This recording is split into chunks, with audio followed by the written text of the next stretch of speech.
આપણી સંકલ્પ ન્યૂઝ ચેનલને સબસ્ક્રાઇબ અને લાઇક કરો, બેલ આઇકન દબાવો જેથી આવનાર ન્યૂઝ અપડેટ્સની નોટિફિકેશન આપના મોબાઈલ પર સૌથી પહેલા પહોંચે. Like, subscribe and share the video. નમસ્કાર દર્શક મિત્રો, હું પૂજા ટંડેલ. સંકલ્પ ન્યૂઝમાં આપનું સ્વાગત છે. સમાચારની શરૂઆત કરતા પહેલા એક નજર આજના મુખ્ય સમાચાર પર. વલસાડની ન્યૂ શાકભાજી માર્કેટના નિર્માણ પૂર્વે શાકભાજી માર્કેટ એપીએમસીમાં ખસેડવાના મુદ્દે વેપારીઓ સીઓને આવેદનપત્ર આપ્યું. એપીએમસીના વેપારીઓ અને શાકભાજી માર્કેટના વેપારીઓ સાથે ઘર્ષણ થશે તો જવાબદાર કોણ રહેશે જેવા પ્રશ્નો ઉઠ્યા. વલસાડ નગરપાલિકા દ્વારા સંચાલિત ન્યૂ શાકભાજી માર્કેટ જર્જરિત થતા 1 વર્ષ પહેલા શાકભાજી માર્કેટ અને 120 આવાસ તોડી નાખવામાં આવ્યા હતા. જે બાદ તત્કાલીન પ્રાંત અધિકારીએ શાકભાજી માર્કેટ પાસે વેપારીઓને જગ્યા ફાળવી હતી. ગત રોજ શાકભાજી માર્કેટ વલસાડ એપીએમસી માર્કેટમાં ખસેડવા નગરપાલિકા દ્વારા તજવીજ હાથ ધરવામાં આવી રહી છે.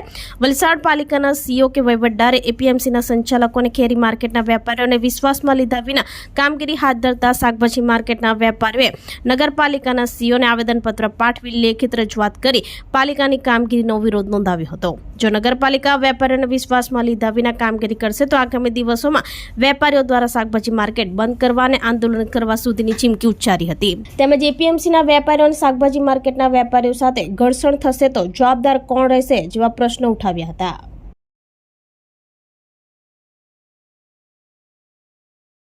ભરૂચમાં વિલાયતની જ્યુબિલન્ટ કંપનીમાંથી કેટાલિસ્ટ પાવડર ચોરીમાં વાગરા પોલીસે વધુ 7 આરોપીઓને ઝડપી પાડ્યા. ભરૂચ એસઓજીમાં ફરજ બજાવતા કોન્સ્ટેબલ નિલેશ વસાવાની સંડોવણી બહાર આવતા પોલીસ બેડામાં ખળભળાટ. ધરપકડનો કુલ આંક 14 પર પહોંચ્યો જ્યારે એક આરોપી હજી પણ વોન્ટેડ. ભરૂચ જિલ્લાના વાગરા તાલુકાની વિલાયત જેડીસીમાં આવેલ એક કંપનીમાં થયેલ કેટાલિસ્ટ પાવડરના ચોરીના કેસમાં દહેજ પોલીસ અને વાગરા પોલીસને મોટી સફળતા હાથ લાગી છે. વાગરા પોલીસે વધુ 7 આરોપીઓ સહિત 13 લાખથી વધુનો મુદ્દામાલ કબજે લઈ કાર્યવાહી હાથ ધરી હતી. જોકે આ કેસમાં ભરૂચ એસઓજીમાં ફરજ બજાવતા કોન્સ્ટેબલની ધરપકડ થતા પોલીસ બેડામાં ખળભળાટ મચી જવા પામ્યો છે. વિલાયત જીઆઈડીસીમાં આવેલ જ્યુબિલન્ટ કંપનીમાં દોડમાં સગાઉ 38 લાખથી વધુની કિંમતનો 40 કિલો કેટાલિસ્ટ પાવડરની ચોરી થવા પામી હતી. જેમાં દહેજ પોલીસે 7 આરોપીઓને ઝડપી પાડી વાગરા પોલીસને સોંપી દીધા હતા. આ અંગે વાગરા પોલીસે ગતિવિધિ તેજ કરતા 24 કલાકમાં જ અન્ય 7 આરોપીઓને ઝડપી પાડી તેમની પાસેથી 13 લાખથી વધુની કિંમતનો કેટાલિસ્ટ પાવડર કબજે લઈ વધુ કાર્યવાહી હાથ ધરી હતી.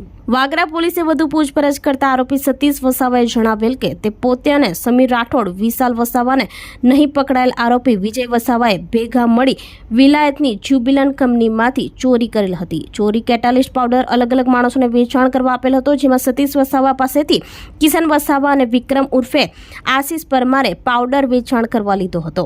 આ પાવડર તેઓ વિજય ચૌહાણને વેચાણ આપવા જતા હતા. તે દરમિયાન તેના કહેવાથી ભરૂચ એસઓજીમાં ફરજ બજાવતા કોન્સ્ટેબલ નિલેશ વસાવાએ તેઓને ગાડી ઊભી રાખાવી બળજબરીથી મુદ્દામાલ લઈ લીધો હતો. આ મુદ્દામાલ વિજય ચૌહાણને આપી દીધેલ હતો. તેણે અતુલ કુમાર પટેલનો વેચાણ કરવા આપ્યો હતો. વાગરા પોલીસે કેટાલિસ્ટ પાવડર કબજે કરી તેમજ ચોરી કરેલ આરોપીઓ તથા પકડાયેલા બીજા રિસીવરોને પકડી પાડી કાયદેસરની કાર્યવાહી હાથ ધરી હતી. જ્યારે એક આરોપીને ઝડપી પાડવા પોલીસે ચક્રો ગતિમાન કર્યા હતા.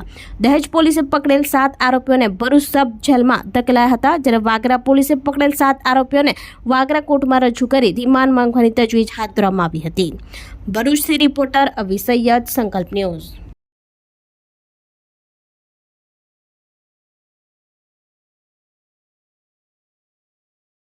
વાગરા પોલીસ સ્ટેશનમાં આશરે 2 માસ પહેલાં જ્યુબિલન્ટ કંપની જે વિલાયત જીઆઈડીસીમાં આવેલ છે તેમાંથી લગભગ 40 કિલો કેટાલિસ્ટ પાવડરની ચોરી થયેલી હતી. તેની કિંમત રૂપિયા આશરે 38,88,000 ઉપરાંતની થાય છે. જે ગુનાની તપાસ ચાલુ હતી એ દરમિયાન દહેજ પોલીસને બાતમી મળેલી આ ગુનાના આરોપી વિશે, જે આધારે તેઓએ લગભગ આ ગુનાના કામે 7 જેટલા ઇસમોને BNSS 35(1) મુજબની અટક કરી અને કામગીરી કરેલી હતી. જેમાં એમને કુલ કેટાલિસ્ટ પાવડર 7 કિલોગ્રામ 6,79,000ની કિંમતનો મળેલ આવેલો હતો. આમ કુલ મુદ્દામાલ 11,84,000નો મળેલો હતો. જે અનુસંધાને તેઓએ કાર્યવાહી કરી અને વાગરા પોલીસને સોંપતા વાગરા પોલીસે આ ગુનાના કામે જે પકડાયેલ તોહમતદાર હતા સતીશ નટવરભાઈ વસાવા, તેની પૂછપરછ કરતા આ ગુનાના કામે સતીશ તથા સમીરભાઈ શાંતિલાલ રાઠોડ, વિશાલ જયંતિભાઈ વસાવા તથા પકડવાનો જે આરોપી બાકી વિજય વસાવા નાઓએ ભેગા મળી અને જ્યુબિલન્ટ કંપનીમાં આશરે 1 માસ પહેલાં 40 કિલો કેટાલિસ્ટ પાવડરની ચોરી કરેલી હતી. જેમાં જે સમીર શાંતિલાલ રાઠોડ જે જ્યુબિલન્ટ કંપનીમાં નોકરી કરતો હતો. ત્યારબાદ એની નોકરી છોડી દીધેલી હતી. આ ગુનાના કામે આજે ચોરી કરનાર ઈસમો ઉપરાંત બીજા જે રિસીવરો હતા ટોળી, એ રિસીવરોની પણ આ ગુનાના કામે ધરપકડ કરવામાં આવેલ છે. તો આ તાજા સમાચારો, નવા સમાચારો સાથે કાલે ફરી મળીશું. નમસ્કાર. આપણી સંકલ્પ ન્યૂઝ ચેનલને સબસ્ક્રાઇબ અને લાઇક કરો, બેલ આઇકન દબાવો જેથી આવનાર ન્યૂઝ અપડેટ્સની નોટિફિકેશન આપના મોબાઈલ પર સૌથી પહેલા પહોંચે. Like, subscribe and share the video.